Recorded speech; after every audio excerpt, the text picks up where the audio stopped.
मैं तो भाग्यशाली रहा हूं। मेरी मां 100 साल से भी अधिक जीवित रही और मुझे आशीर्वाद देती रही। उसके बावजूद भी आज भी मैं मां की कमी महसूस करता हूं। आखिर क्या हुआ कि पीएम मोदी सभी के सामने रोने लगे हैं? हम आपको इस खबर में बताते हैं, लेकिन उससे पहले नमस्कार, न्यूज़ फॉर देख रहे हैं आप और मैं हूं सानिया आपके साथ। पीएम मोदी अचानक से स्टेज पर जब वो संबोधन कर रहे थे, सभी लोगों से बातचीत कर रहे थे, अपनी बात बता रहे थे, इसी वक्त वो भावुक हो जाते हैं और भावुक वो अपनी माँ के बारे में जिक्र करते हुए हो जाते हैं। देखिए, अपनी माँ के बारे में वो कहते हैं कि वो सौभाग्यशाली हैं कि उनकी माँ है और उनका जो आशीर्वाद है वो उनके ऊपर है, लेकिन फिर भी वो उन्हें याद करते हैं, अकेला महसूस करते हैं और जब मन करता है तब ही उनकी याद आने लग जाती है अचानक से। और वो तमाम बातें जो कहानी है उन सभी को बताते हुए वो भावुक हो जाते हैं, काफ़ी ज़्यादा इमोशनल नजर आते हैं पीएम मोदी। ज़रा देखिए किस तरीके से वो अपनी माँ के बारे में जिक्र कर रहे हैं। उनके तमाम बयानों के साथ हम आपको छोड़ जाते हैं। कैसे गर्मी के मौसम में एक दिन उनके घर में आग लग गई। उनकी मां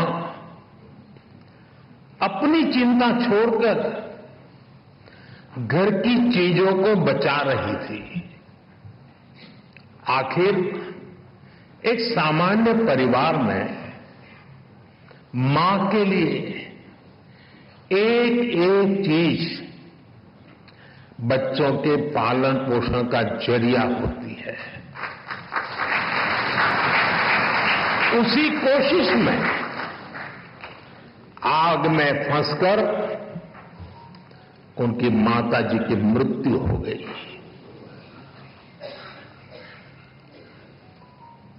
आप कल्पना कर सकते हैं, छोटी सी उम्र में मैं इस तरह की घटना,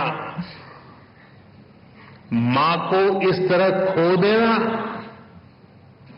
ये कितना दर्दनाक रहा होगा।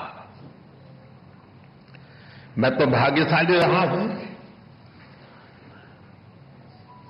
मेरी मां 100 साल से भी अधिक जीवित रही और मुझे आशीर्वाद देती रही।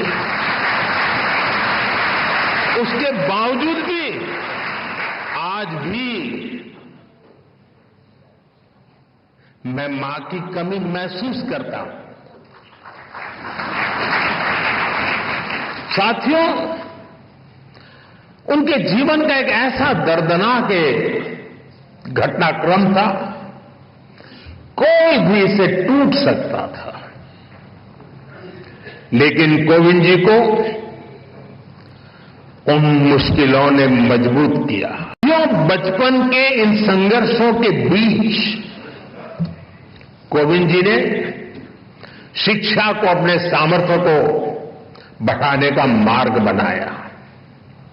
उन्होंने मेहनत की, उन्होंने संसाधनों की कमी को कमजोर नहीं बनने दिया और एक ऐसे मुकाम तक पहुंचे जिसकी कल्पना भी तब लोगों ने नहीं की होगी। वो भारत जैसे विशाल देश के राष्ट्रपति बने। साथियों, इतने बड़े पद पर पहुंचने के बाद भी कोविंद जी का विनम्र व्यक्तित्व, उनकी सादगी ऐसे ही कायम रही। प्रधानमंत्री के तौर पर मैं राष्ट्रपति भवन में उनसे मिलने जाता था। प्रोटोकॉल के हिसाब से जो बातें नहीं हो सकती हैं, वो बातें वो करते थे। वो प्रधानमंत्री को छोड़ने के लिए गाड़ी के दरवाजे तक आते थे।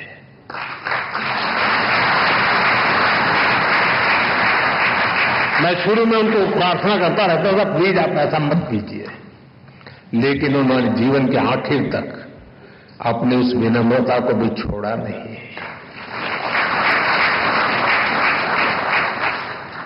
राष्ट्रपति बनने के बाद जब अपने गांव करौंद गए तो उन्होंने वहां अपने गुरुओं के पैर छूकर उन्हें प्रणाम किया। गांव की मिट्टी को नमन करके उन्होंने गांव के सामान्य लोगों का धन्यवाद किया। पूरे देश ने वो भावुक दृश्य देखा था। उनके इस आचरण ने दुनिया के सामने भारत के संस्कारों की ऐसी तस्वीर सामने रखी जिस पर हर भारतवासी गर्व करता है।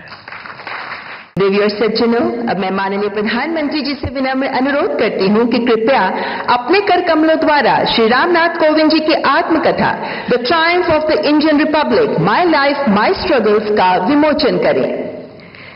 मान्यवर, रूपा पब्लिकेशंस इंडिया द्वारा प्रकाशित ये जीवन गाथा हमारे गणतंत्र की प्रगति यात्रा को दर्शाती है।